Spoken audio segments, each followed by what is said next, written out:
And of course, by the time the police arrived, they were totally covered in the stuff. Oh, hi, Bobby here. Today we're going to talk about mini pedal boards for the Quad Cortex. Now, I put this pedal board together last week. Had a little bit of advice from my friend Mark Roadnight, who put together a similar board. This is a Pedaltrain Metro 20, and on it I have my Quad Cortex.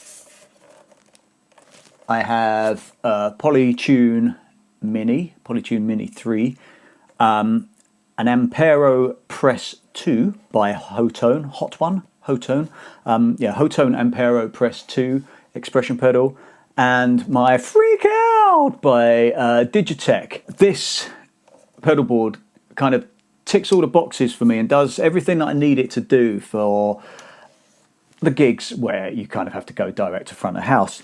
Last year, I had an amazing pedal board built by my friend Tommy Gleason, who runs a pedal board building business called Board to Tears. He also plays guitar for Feeder. He's built all the pedal boards for Feeder for lots of artists, and it's an incredible. I'll get a picture of it up on the screen. It's an incredible board incorporating my Quad Cortex and a couple of the Victory pedal amps that I like to use. So there's the Sheriff and the Jack. I took it on tour. The tech had a few issues with it, and subsequently, when I've taken it to smaller gigs, the flight case is absolutely enormous, and gone are the days of me lugging around a load of heavy gear.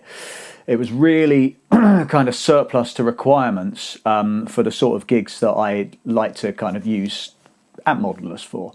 So I've kind of stripped it down temporarily and kind of borrowed a few components from it.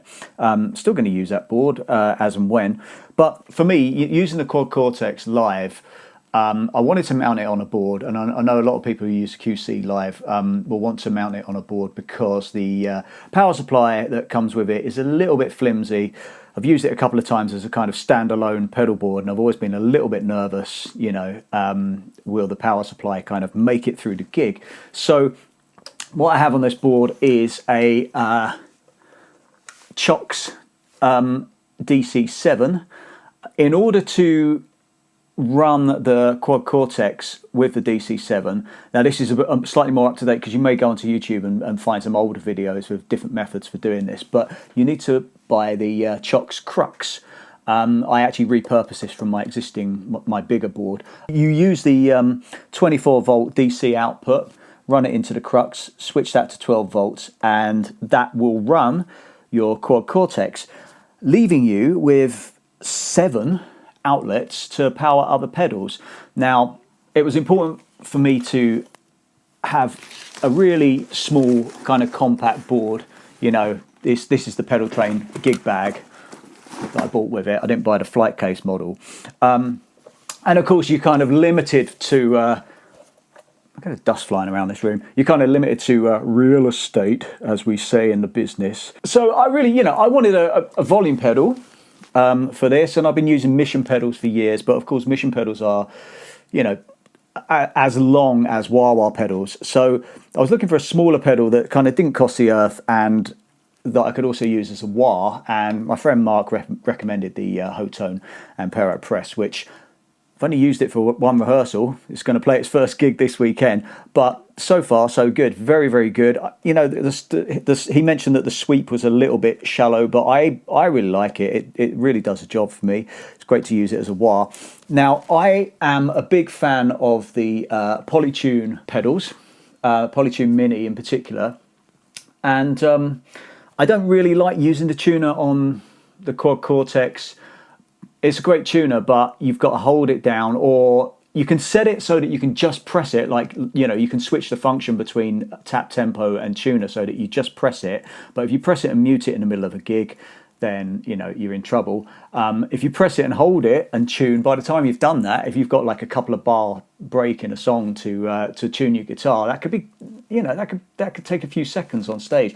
What I love about the Polytune is that it's super quick, super responsive, and I'll stop saying super. And the Polytune isn't in line. I'm actually using the effects send to get a signal to the Polytune, which is great because it doesn't have to be in line. one pedal that I really love is the Freqout by Digitech. Now, I think every maybe 10, 15 years or so, Digitech bring out a pedal that is a bit of a game changer. You know, they did it with the whammy pedal 30 years ago, however long ago that was. I mean, nowadays you can do the whammy stuff on most, you know, most effects processors, most kind of modelers. But the Freqout is absolutely great as a feedback simulator. What they did, they took the technology that prevents feedback, that eliminates feedback, and they reverse engineered it so that it creates feedback. And it's great if you're on a silent stage and you just want those kind of authentic, you know, instead of going up to your amp and getting feedback, you can just kind of step on this. Really, really versatile pedal for that sort of thing. I say versatile, it's versatile if you if you like producing feedback. I played a gig last year with Pete Thorne, and I got to play through his rig and saw this pedal. He told me about it, and then when Tommy Gleason was building my board, he mentioned it as well, and I thought I can't not have one of those. And it's one of those, they're kind of like the Pringles of effects pedals. You know, once you pop, you can't stop using it. So I love it, and this is the only thing. I'm going into this pedal first in the chain and then into the Quad Cortex. Which is quite good actually, because I quite like plugging into the side of the board rather than on top. So that's the signal chain is basically into the Freqout and then into the Quad Cortex and then through front of house. Sometimes I use an FR cab. So I've got the Fender Tone Master 12 FR12 1x12 cab. That I sometimes use if I'm not on a silent stage. And the whole thing is kind of hooked up with 4 patch cables. Hello, bouncer. I'm rubbish at kind of cutting cables, kind of making my own cables and stuff like that. So I bought these EBS flat patch cables. So because, you know, once you lay your pedals out on the board, you then have to account for, you know, where your patch cables are going to go. And these EBS flat patch cables take up very, very little kind of room, very little kind of real estate. So just got one of those. I think it's 28 centimeters into input 1 of the Quad Cortex. And then I've got another one, I think 28 centimeters going to the send of the Quad Cortex into the tuner. And I've got a couple of EBS flat TRS cables going into expression 1 and expression 2, or coming out of, should I say, expression 1 and expression 2 of the Hotone Ampero Press into expression 1 and expression 2 of the Quad Cortex, respectively. So this is a great pedal board. You know, if you're kind of looking to put together like a compact pedal board for kind of fly dates, or maybe, well, yeah, you can bung this in a suitcase, or I guess, or in your hand luggage for fly dates, depending on your baggage allowance. But, you know, just for those kind of direct gigs. There's very little kind of cable tying and stuff like that to do for this. I haven't really done anything. You know, you can kind of see its innards a little bit.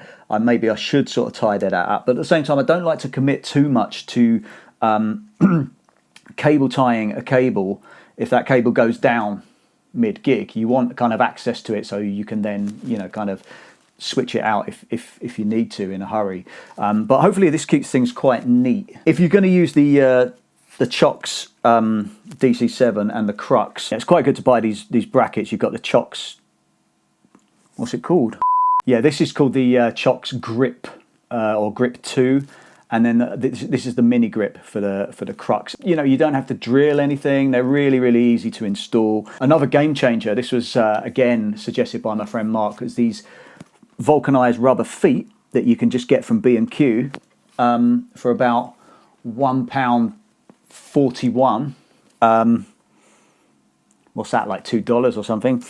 And they clip on to the feet on the front of the pedal train, and they just give you a little bit more clearance underneath and kind of, you know, tilt the whole thing back so it's a bit more like a traditional pedal board, because the Metro 20 is very, very flat. So these have been a game changer. So many things are game changers these days. It's almost as if we're kind of cheapened the word. And the whole thing is held together with dual lock rather than traditional Velcro. It's very, very tough, and it does kind of stick like to the proverbial blanket. I also bought these Sonicake pedal toppers as well, just because I've got big feet, and it's quite nice to kind of see what you're treading on.